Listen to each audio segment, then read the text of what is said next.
Everlasting, the Legacy Podcast, is the official companion podcast to the upcoming MPB original documentary, focusing on the life of Medgar Evers.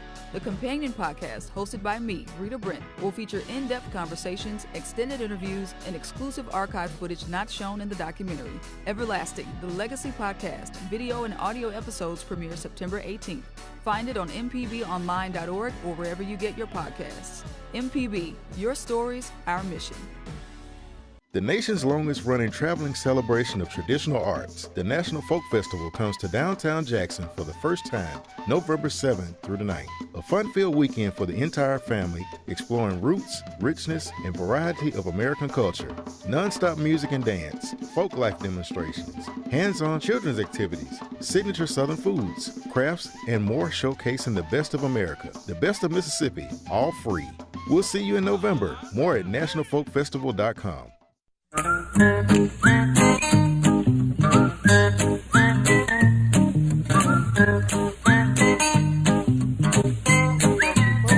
back. Horticulturalist Felder Rushing, and we are live. I'm on my cell phone. Had a little trouble with my Zoom link here. You know, Java, you've got all this technology on your end, but you got a Felder on this other end. No, yeah, that is a truth, but we're going to make it work. I mean, like I tell people all the time, these are machines and they mess up, so, you know. Yeah. Well, we're going to see what we can do. Anyway, we're going to be talking about gardening for the next while. Java and I will figure it out, but if you got something on your mind you want to call in, it's a live program. It's 1-877-MPB-RING, and we'll be glad to talk anytime you want to about what's going on in your garden, especially this time of year. I know it's really, really weird here at the 1st of August. Sometimes it rains, sometimes it doesn't, but it's hot. Well, it was really hot yesterday. It's hard to believe, Java, that it's only in the 80s, and we feel like it feels good. Yeah, no, I would welcome 80s at any time because real feel of 110, 105 is not really what we want. No. Have you got any rain in your garden?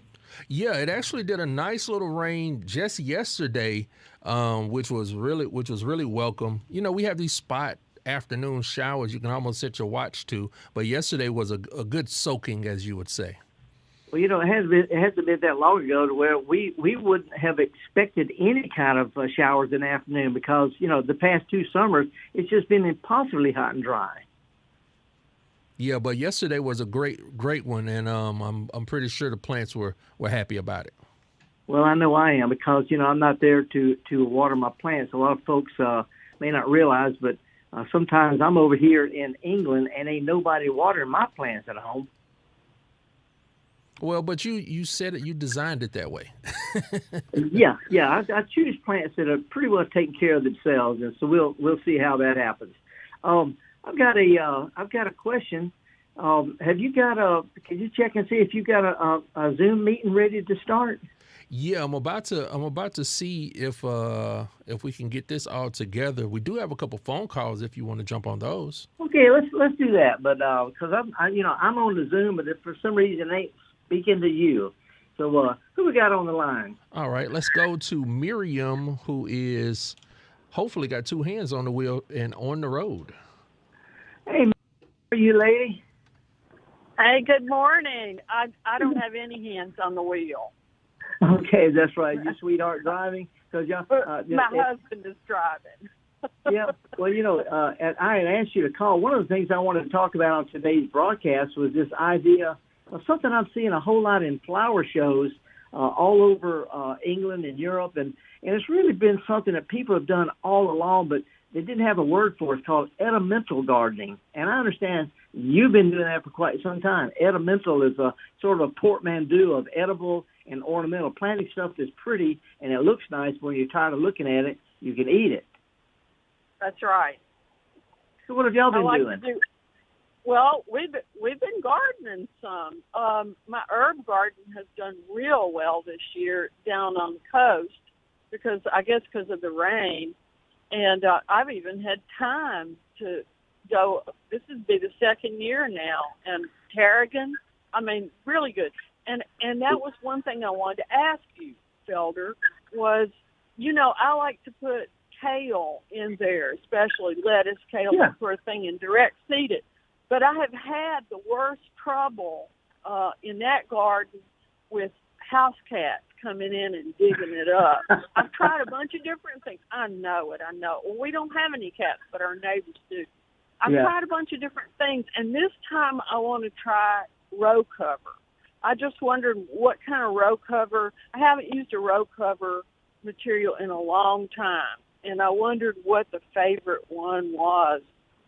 Well, there's a couple of things. And by the way, it's interesting you talk about cats because I saw two ideas at a flower show last week, and I went online, and one of them is widely available. I think it's a great idea, but one of the things that people who grow succulents, I grow a lot of succulents and sedums and things like that in pots, and I see a lot of times where, especially up further north you go, where they'll put flat rocks like pieces of shale or shingle type rocks.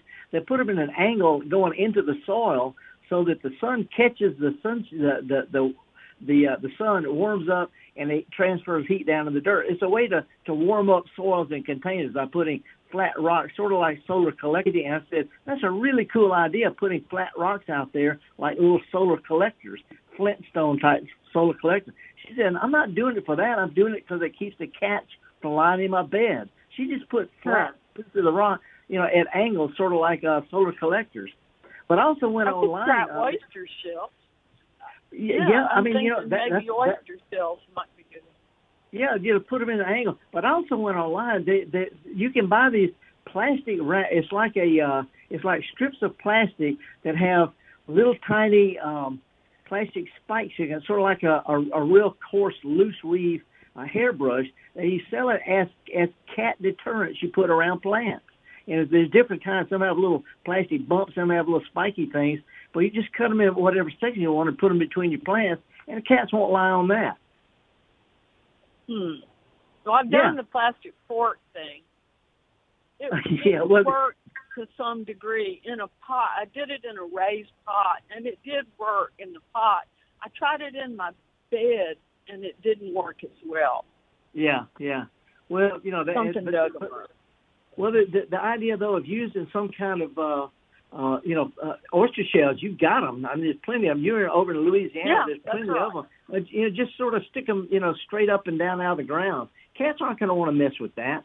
I mean, I hate to say it, but, they're really not that enthusiastic. They're almost on the lazy side.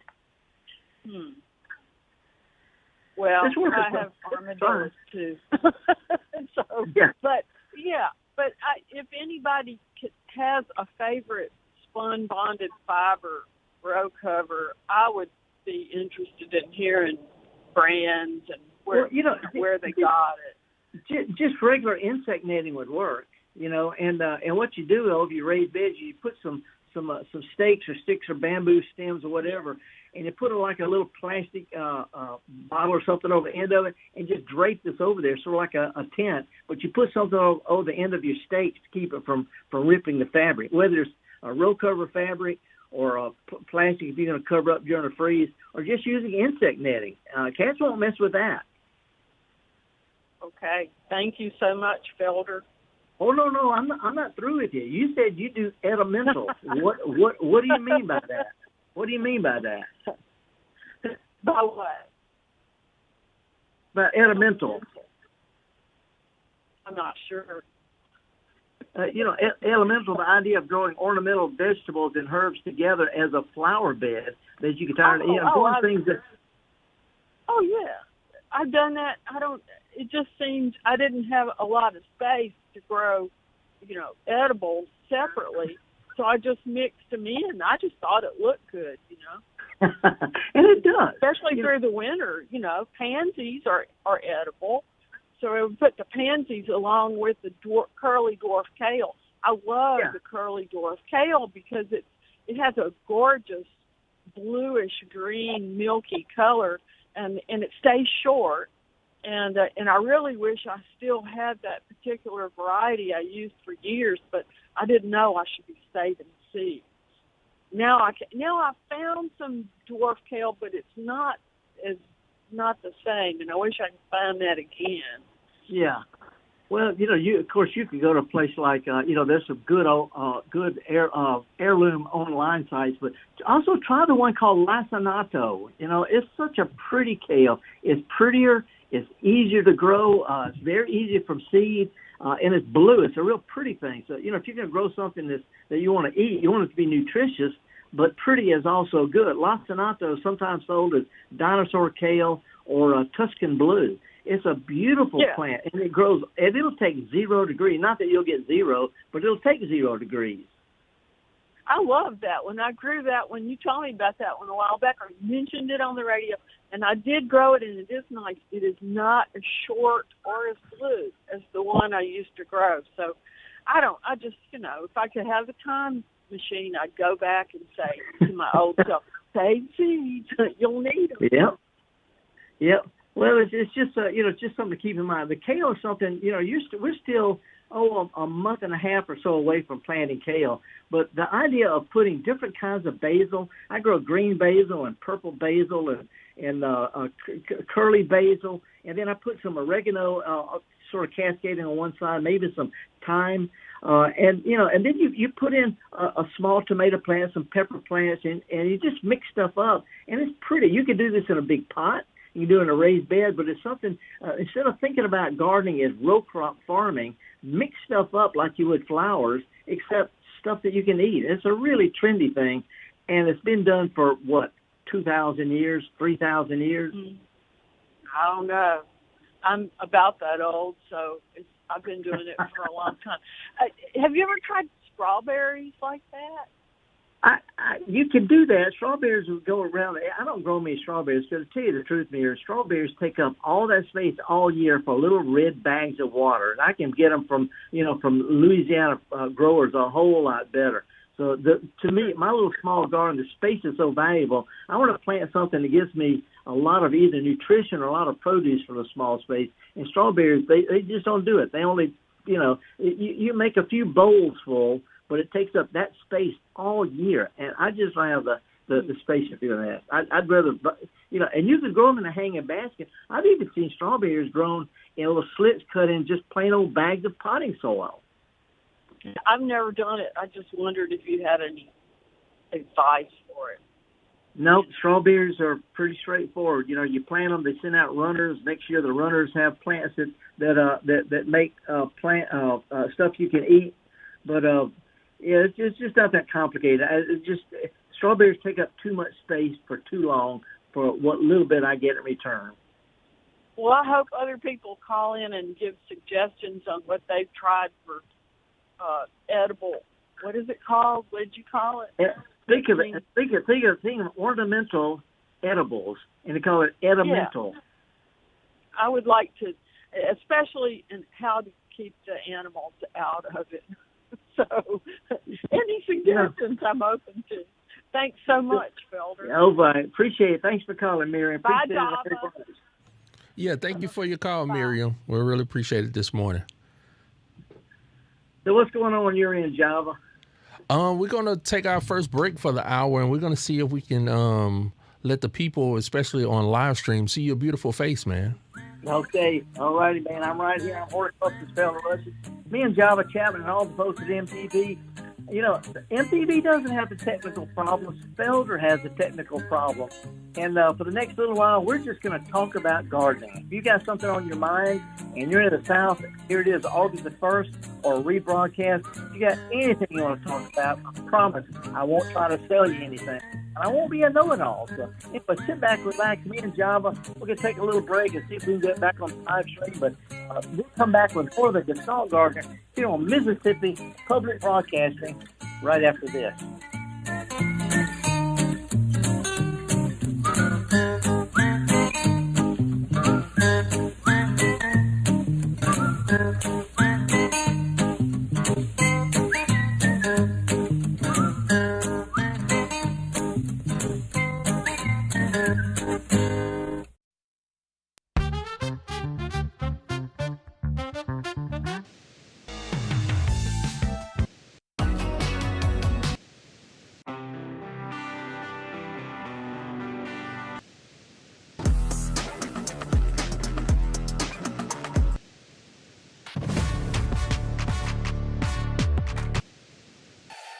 Together through the years.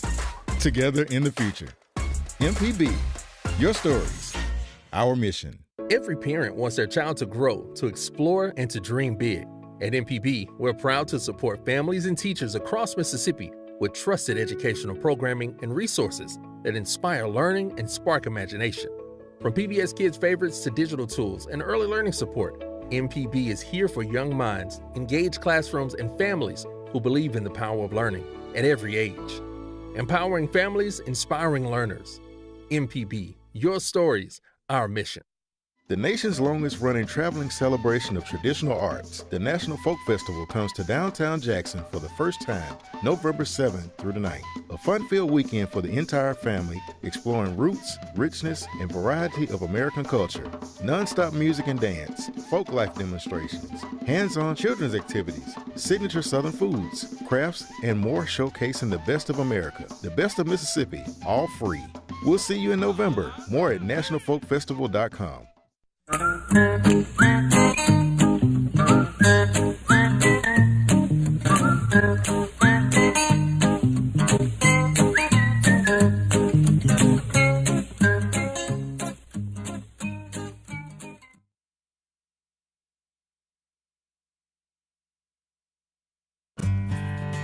At the Mississippi Arts and Entertainment Experience in Meridian, we believe in the power of the arts, storytelling, and education, just like Mississippi Public Broadcasting.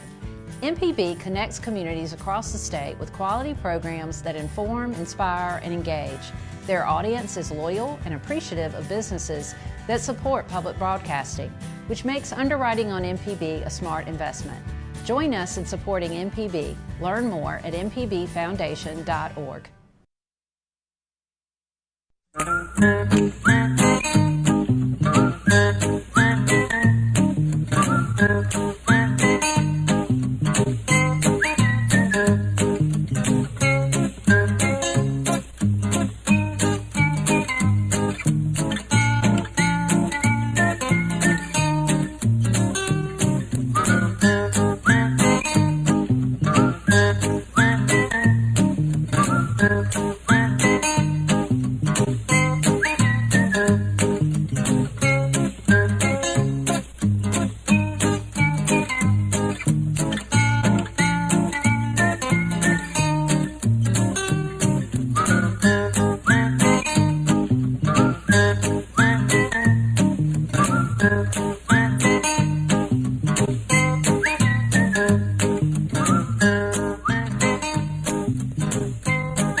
Okay, Java, you there? I think we did it, Felder. I think we did it. I can see you. Can you see me? I can see you loud and clear, and the live stream can see you too. This, I've said, if it ain't one thing, it's another. But anyway, I'm glad to be here. I hope folks can see this now. I am overseas, and I've had difficulty with my laptop for some reason. But anyway, we're here. We're going to be talking about gardening, and I appreciate Miriam Davies is a member of the Mississippi Gardening Facebook group. Got a whole lot of members, and I put out a call for some help today because I'm trying a new project.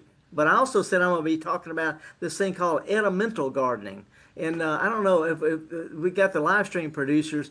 Let me get them to put up a picture, picture number 7 that I sent them. It's called Edimentals. Can you see that? Yes, I see it. Yeah. It looks like a flower. It's mostly green and purple. It's colorful. So this one doesn't have any flowers in it. But this is an example of mixing herbs together. It got oregano and thyme and different kinds of basil and kale all mixed together in a big flower bed. As a matter of fact, if they'll put up picture number 8, that's actually one that I've done myself. This is an Edimental garden at the Agriculture Museum in Jackson. The Ag Museum in Jackson, right on Lakeland Drive. They've got a herb garden that Master Gardener's been helping me take care of for years and years and years. And we've got a couple of raised beds where we mix stuff together not like farmers. You know, it's not all one bed of tomatoes or one bed of things, but we mix up different kinds of vegetables and herbs and edible flowers. And the last one is picture number 9. That's a little bit stepping away from you. People can see the raised bed. Java, I've got sort of the setup that you and Crystal have. I've got a box on top of the ground. I dug the dirt that was in the box, so it's, you know, a little bit deep, and I added stuff to it, so it's partly sunk and partly raised. And I put a little board around the edge of it, painted it kind of a red color, because it gives me a place to put my knee or to set plants on. But you see, this bed is only 4 feet wide, not even 4 feet wide, by about 7 feet long, and it is chock full of different kinds of things that are pretty. And when you're tired of looking at them, you can eat them. This is all elemental gardening. They used to call it the kitchen garden, but basically it's a new word for something people have been doing for a long time. And I'm encouraging folks, Java, who don't have a big garden, to just get a big pot or a little small raised bed or a group of pots and just mix stuff up that's pretty, some flowers, some little small pretty type of vegetable. You don't want to grow corn or beans or, sorry Miriam, even strawberries, because they take up a lot of space. I try to plant things in my little small gardens that are productive for a long time, or else have a lot of nutrition, or like broccoli, they're too expensive. Bell peppers are expensive at the store, but you can grow a whole bunch of them in a container in your own backyard. So that's the whole idea. Just wanted to throw that out. Well, Have I'll we got say, some callers? yeah, we have Bill from Neshoba County, but before we take him, I was going to say the kitchen garden sounds like the title of your new cookbook. I mean, your new garden book. You know, that's not a bad idea, but you know, the truth is, I feel it's sort of like having a book on composting. Java, there's whole books on composting. To me, there's only 2 rules for composting. Stop throwing that stuff away and pile it up. See, so I tend to break things down. And if I were to do a book on edible gardening, it'd only be 3 pages long, because I'd have a list of stuff that grows in the summertime, a list of stuff that grows in the wintertime that you could mix all together in a big pot or a small bed. And you know, but as far as the how-to, most of our listeners already know how to grow flowers, or they don't know how to grow vegetables, they don't know how to grow herbs. The idea is just mix them up together so you have something that's pretty all year long that you can eat off of. That's all. I mean, it's just, to me, it's a real simple concept. Well, so who we got on the line? Let's talk to Bill in Neshoba County. Hey, Bill. Good morning, sir. Good morning to you. Thanks for taking my call. You bet. Hot enough for you?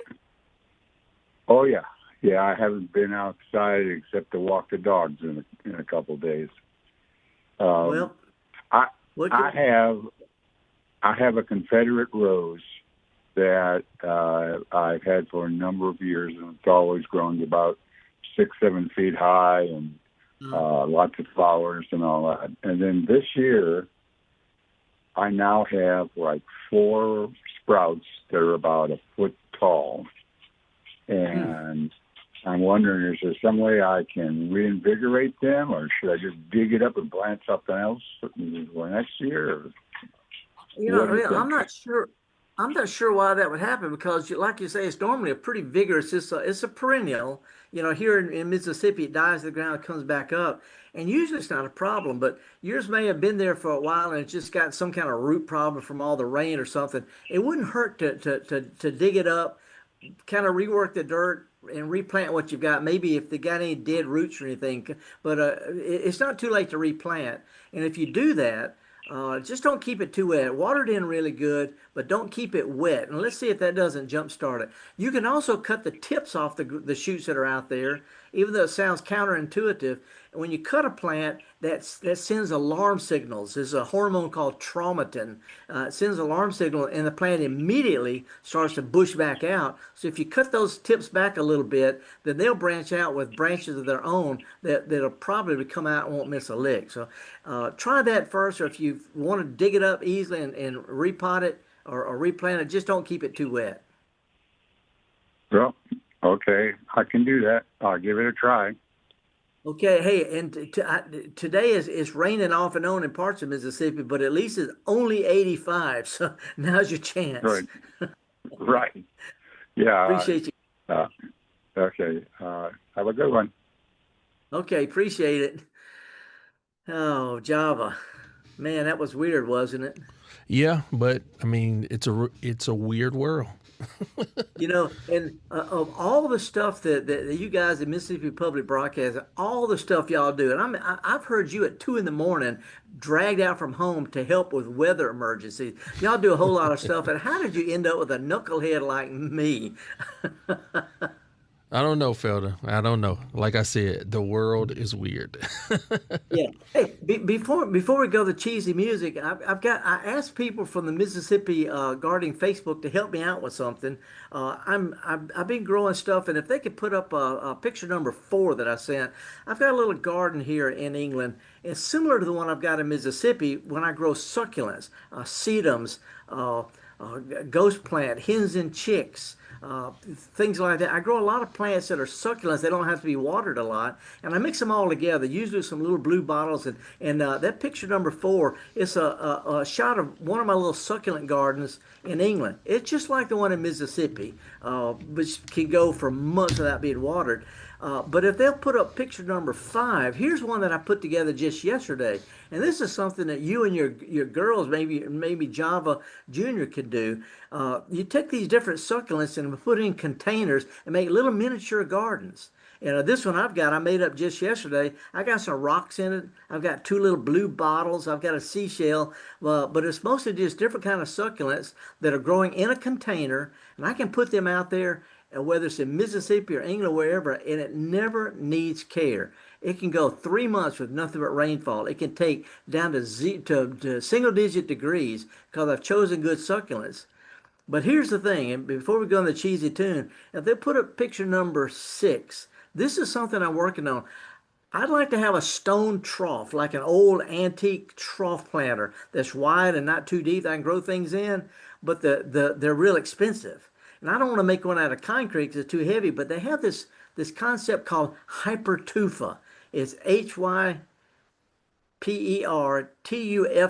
Hypertufa is where you make something that looks like concrete. It looks like an ancient rock, but it's made out of a potting soil with a little perlite and a little concrete mix. And you mix them together and you form it up and you make your own pots that look like concrete, but it's lightweight and you can pick it up. Anyway, I want to make a hypertufa pot, but the problem is I go online, I look at the recipes, and there's just so many.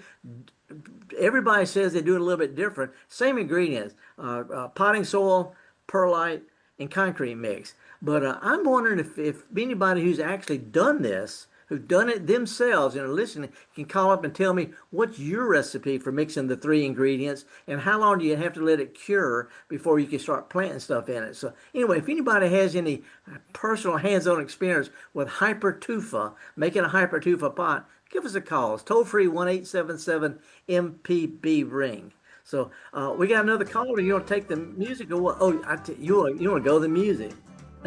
Yeah, we're going to take the music break, and we do have a question on the YouTube when we come back. So if you got any questions on the live stream, drop them in the chat. And as Felder just said, the phone lines are open. There you go, and we're going to come back. This tune I chose today, Java, is it's an old one done by Burl Ives. You too young to remember Burl Ives, kind of a folk singer.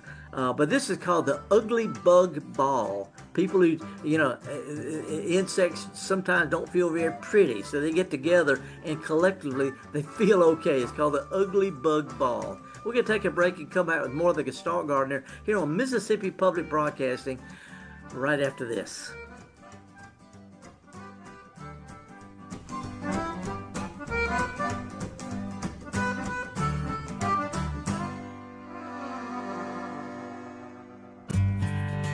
At the Mississippi Arts and Entertainment Experience in Meridian, we believe in the power of the arts, storytelling, and education, just like Mississippi Public Broadcasting. MPB connects communities across the state with quality programs that inform, inspire, and engage. Their audience is loyal and appreciative of businesses that support public broadcasting, which makes underwriting on MPB a smart investment. Join us in supporting MPB. Learn more at mpbfoundation.org. Hello, I'm Desiree Frazier, host of the award-winning news program, Mississippi Edition. We bring you conversations about the latest news from across the Magnolia State. Whether it's politics, healthcare, or education, you'll hear in-depth discussions on issues that matter to you. So join us each weekday morning at 8:30 on MPB Think Radio, or download the podcast, listen through the app, and online.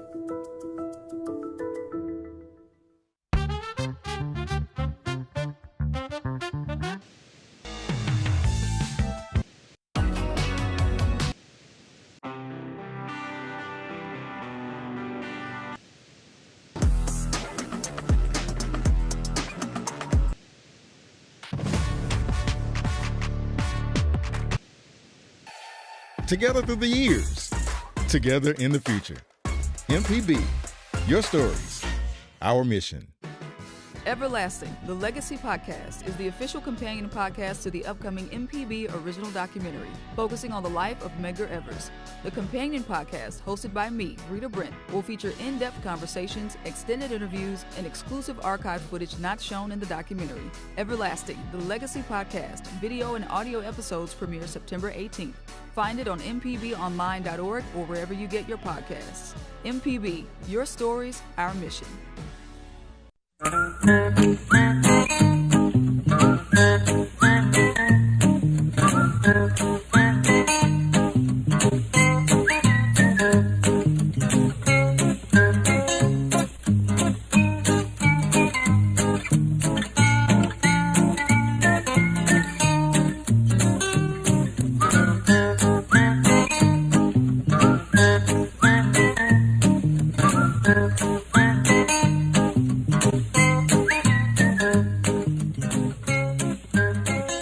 Folks, welcome back. Horticulturalist Felder Rushing and Java. I've called up the Mississippi Gardening Facebook page where I posted. I'm looking for some help on that. I got a whole bunch of answers that I'll check in. But this being a live program, we're hoping folks will call in and chat with us. It's toll free 1-877-MPB ring. And understand we got somebody sent something on Facebook, a question about this, about growing, was it potatoes and carrots they were wanting to know about? Yeah, on the YouTube live stream. If we appreciate everybody who listens in the car and on the stream and stuff like that. But if you can get a chance to pop over to youtube.com, and type in the Gestalt Gardener or Mississippi Public Broadcasting, you can see the live stream of the show. And then if you are here, during the morning, you can participate in the chat. So we want to say good morning to Sherry Hinton. And Sherry Hinton sent in this question about, can you plant potatoes or carrots in an edimental garden so they can grow above and below ground? Well, that's really a good question. And you could, but not at the same end of the garden. And here's the reason why. Potatoes get pretty big. They get big, and on one hand, they get big enough where they're likely to shade the smaller plants. But also, as potatoes grow, as the potatoes plant grow, you want to pile dirt up on the vine, because potatoes make on the stem above what you plant. What you plant grows roots and stems, but these, not like sweet potatoes grow on roots, but Irish potatoes grow on the stems, and you have to keep the bottom part of the stem, the bottom 4, 5, 6, 7 inches, covered up with dirt, so that or pine straw or leaves or whatever, so they'll produce. But if you plant those by carrots, they don't want to be disturbed. You don't want to pile dirt up around them. They might shade them. So put the carrots at a different end. There's some other things you can grow though. The carrots are below ground, and right between them you could plant turnips. Or around with them. The turnips grow sort of half in and half into the ground, out of the ground. But you can, if you're going to do this for the fall, you can plant leafy greens like lettuces, mix lettuces, and as the carrots get bigger, you can just harvest the lettuces growing up close to it. But you want to grow plants that are kind of compatible with one doesn't shade the other one out. It's a good question though, really good question. Yeah, that was a good question. And thank you, Sherry, for sending that in. Also, good morning to Margie and Jade and Crystal and Pamela from Harleston, who was in the chat. And she was talking about the hyper hypertuphas. Is that what you were saying? Hypertufa. Right. Her garden club in California made the hypertuphas as a project, and they used she said they're using any kind of form. It was like milk cartons and other things to make the hypertuphas. Yeah. Well, the form, I'm already making a form. I made a like a rectangular box, out of some wood. And then I made a smaller rectangular box and put it on the inside. And what I want to do is put the big one on some plastic, so it doesn't stick to the ground.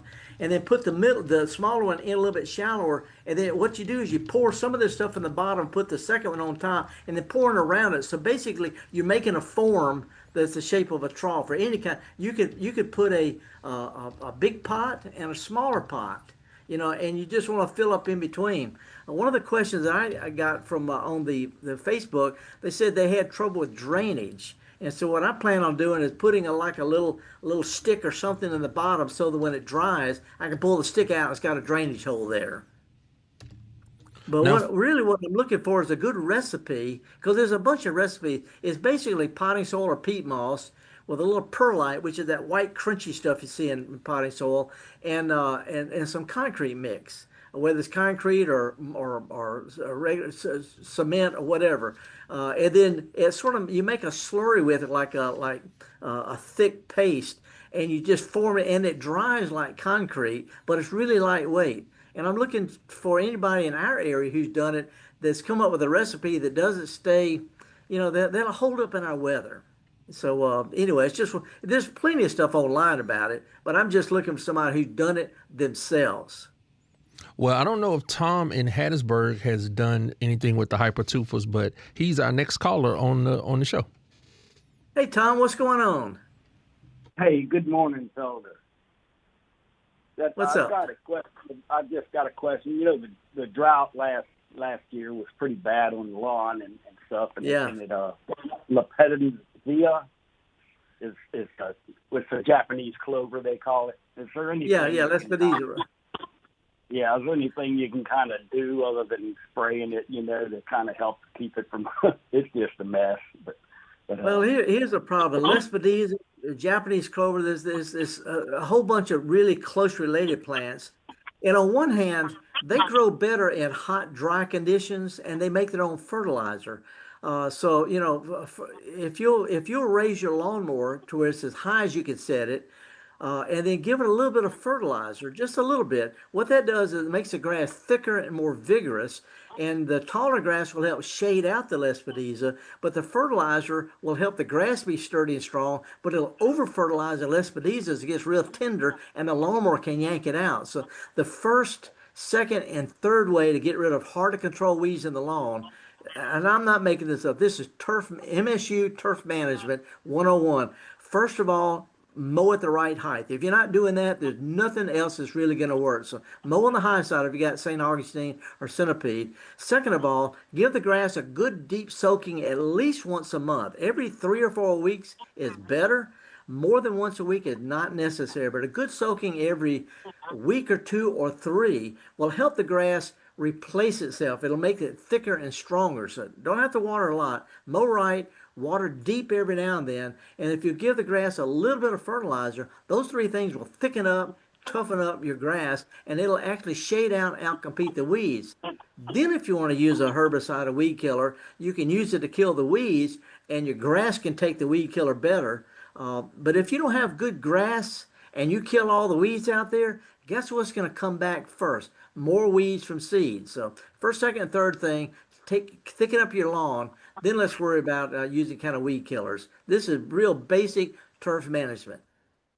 Okay, all right, just a combination. It sounds like. Look, also that nut grass in the garden and stuff. I'm trying to control it, and I'm worried about it getting in. Well, not worried, but getting into the compost piles. I mean, is that a real concern? I mean, is it that bad? I mean, or will it eventually peter out? I mean, in the compost. Well, it'll peter out. Nut grass, nut sedge grows better in dirt than it does in organic matter. It doesn't grow well. And so if you pull it up, you can throw it in. As long as you don't have a lot of those little nutlets on there, for the most part, it'll just compost. I wouldn't really worry so much about putting nut grass. I would only put the things I would worry about the most in the compost are things that make a lot of seeds that you could spread back to the lawn. But I wouldn't worry so much about nut sedge. But you don't have to put it in the compost. Just throw it behind the azaleas. Let it be a green mulch on top of the ground.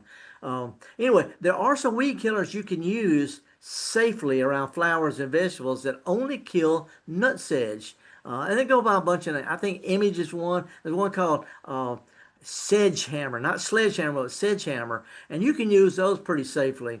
But if you'll pull the nut grass as best you can one time, and when it comes back up, before it gets established, pull that. It's a lot less. And if it comes back after that, if you keep pulling it and stay on top of it, every time gets less. And you can peter it out as long as you keep after it. You can peter it out really within a year or so. But it's just that first one is hard. Second one's not so fun. But the third one just gets to be routine. I've completely gotten rid of nut sedge by pulling it 3 times. Each time got easier, but I had to stay on top of it. Yeah, it does seem to help. I've been doing that too. Also, I've been seeing a lot of wheel bugs around this year, and there's always like a give and take with gardening, and I saw them also getting the butterfly caterpillars. So yeah, it's always a give and take and stuff. It seems like in gardening. But thank you very much for your help today. Okay, appreciate it, Tom. Thanks for calling. And Java, I'm getting all sorts of stuff on the Mississippi Facebook about the hypertufa thing, and so it's a lot of really good links on that. People using interesting containers as forms. But basically, you're like making a pot shape out of concrete by putting mixing it in, put it in a pot, put another pot in, just filling up in between them, and when it's dry, you just pull it apart. But hypertufa has perlite, which is light and fluffy, and potting soil, so it ends up with something almost as strong as concrete, but you can pick it up. And one lady said that she puts corks in the bottom so that when it's dry, she pulls them out and got automatic drainage holes. Now that's smart. That is very smart with the corks. Oh wow. Oh, folks are seeing their pictures where you could do it with a styrofoam cooler, with all sorts of stuff, And by the way, this is sort of along the lines of I made my own bird bath. I don't have a picture of it, but I made a bird bath a couple of years ago. Matter of fact, I've done 3 of them now. One at the Ag Museum, where I made a pile of dirt, just a big old pile of dirt on top of the ground, kind of like a pitcher mound, baseball pitcher, not that big, and then I covered it with plastic food wrap, like saran wrap, and then I mixed up some concrete mix and I poured it over the top, about 2 inches thick, and sort of flattened the top of it and let it dry like that. And when it was dry, I pulled it up, turned it over, and it was shaped like a bird bath. And it only cost a really good bird bath is going to cost you $15, $20, $30, $40. I made one for $3 with a bag of sacrete by just piling over a pile of dirt. I did flatten the top of it when I poured it, so when I turned it over, it'd have a flat side to sit on. But it was a almost free bird bath. I'm just looking for something to make it out of hypertufa because it's something I can lift up. I'm getting too old to pick up concrete. The hypertufa is lightweight and you can pick it up. Yeah, no, I see the science on it, and that's a good idea. But let's go back to the phones. We have somebody from Alabama. What's this? Tim in Mobile. Yeah, Tim in Mobile wants to join the show. Tim, what's going on, man? Howdy. Hey, Felder. I love your show. I've listened to you and Java for years, and it's always great. And you're also doing me a big favor because I'm sitting in the shade getting to talk to you rather than go out and take down a lantana bush. Oh, no. You're wasting time. This is the cool time of day. You can listen to this on a podcast when it's too hot to go out there. I know, but I wanted to call you in. Hey, I moved into this old house 25 years ago, and we were left with a turtle pond that holds about 300 gallons. And we had small kids then, so my wife made me fill it in and make it into a flower bed for years. But about 5 years ago, my 12-year-old son wanted to wanted to have turtles again, so we dug it out and patched it and painted it. And Yeah. so we have a couple turtles in it, and a bunch of goldfish and some brim and a couple little catfish and of course toads and frogs. And I clean the filters out about once a week on it because there's so much stuff in it. And every time I clean it, I think, could I be using some of this stuff for some type of hydroponic fertilizer for my raised beds or my daughter's vegetable gardens and things? Absolutely. It's a combination of that is a combination. We don't think of turtle and fish poo as manure, but basically you got aquatic manure and compost already mixed together. I would mix it in with other stuff. I wouldn't plant it because it's mucky. It stays too wet. But it's a terrific, real rich nutrient. It's hard to predict how much nutrient in it, depending on what all you clean out of your filter. But it's perfectly good for that. Perfectly good. So I was thinking, do I just get a 5-gallon jug and put a little in with some water and water the raised beds with that and try? Obviously I don't want to put too much in. You're overthinking this. Just take it and spread it on top of your dirt and work it in. Let it dry and just use it as compost. Or just pour it directly on there. It's not going to be so strong it's going to hurt your plants. But as far as just using it and using water made out of it, that's just diluting it too much. I would just go ahead and just work it right into the dirt. It's not that much. Okay, that sounds great. Hey, I appreciate it.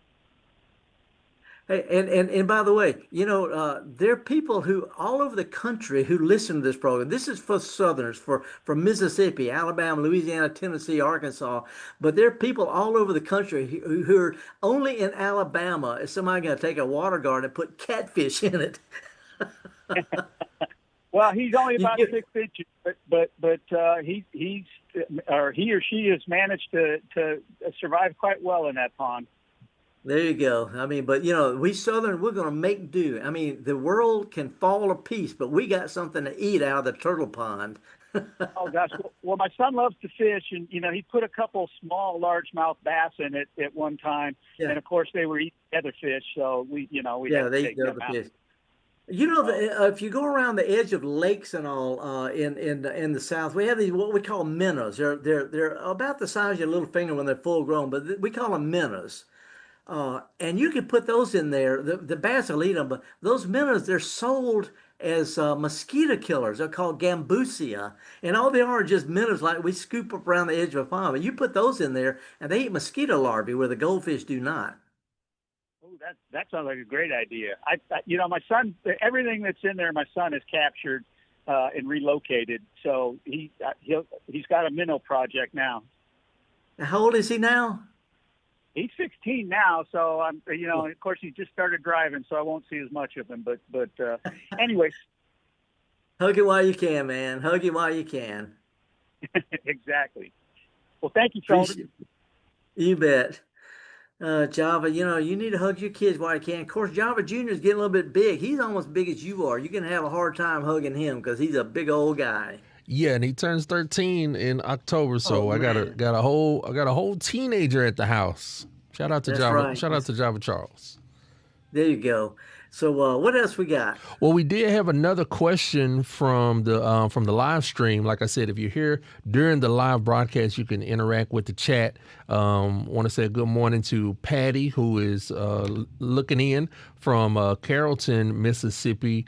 Also, we got a question from, this is a Jay Bettis, and he says, we have a grass or weed growing. It looks like grass with tiny pineapples at the top. Any idea what that is? Ooh, tiny pineapples. It may be a type of nut sedge. We have, some people call it cocoa weed or nut grass, but it looks like a grass. And it has little, they're not real flowers. They send up a stem, and their flowers are spiky. Look like little sort of like, I would say they're more like pineapple skeletons.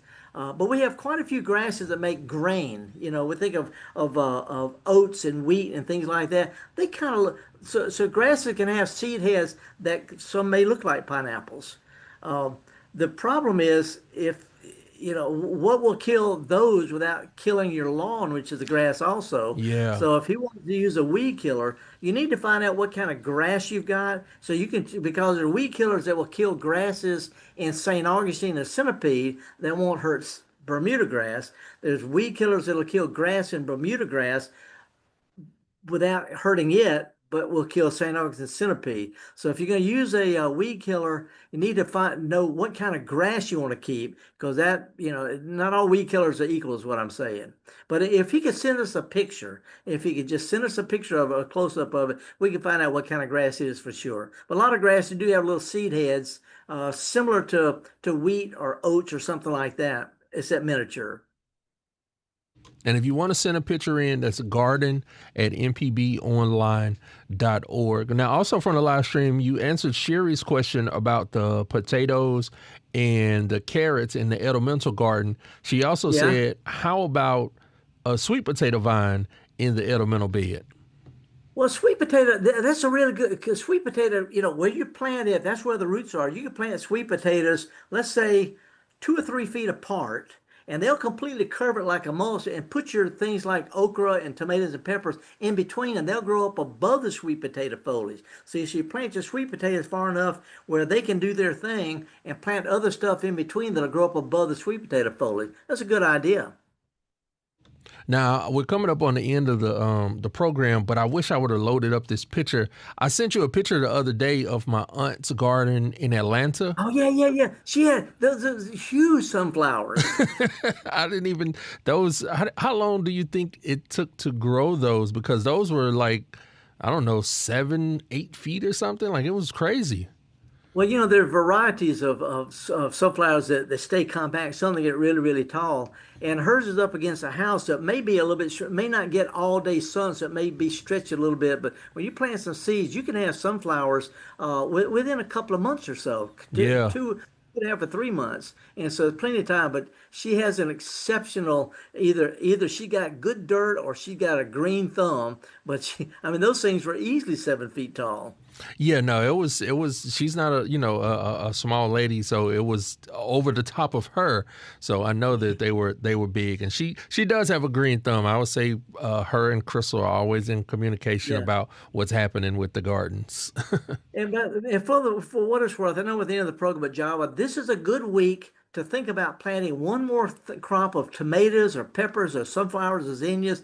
This is sort of the end of the season where you can plant summer stuff, and it'll have plenty of time to produce before fall. So if you want to get in one more shot of peppers or tomatoes or zinnias or sunflowers, this is a good week for it, if you can stand getting out in the weather. We're still a couple of 3 or 4 weeks away from planting cool season things like carrots and turnips and things like that, but this is a good time to get in one more shot of zinnias and sunflowers.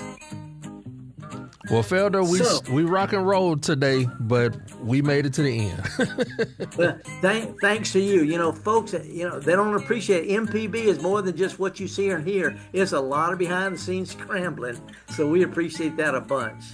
So anyway, I've had a pretty good time today. We've covered a lot of ground, not as much as I'd like to, because I know people have got stuff on their minds. But if you go to the Mississippi Gardening Facebook, you can see pictures of this stuff that I've been talking about. The hypertufa, people are putting in, they're making comments about it.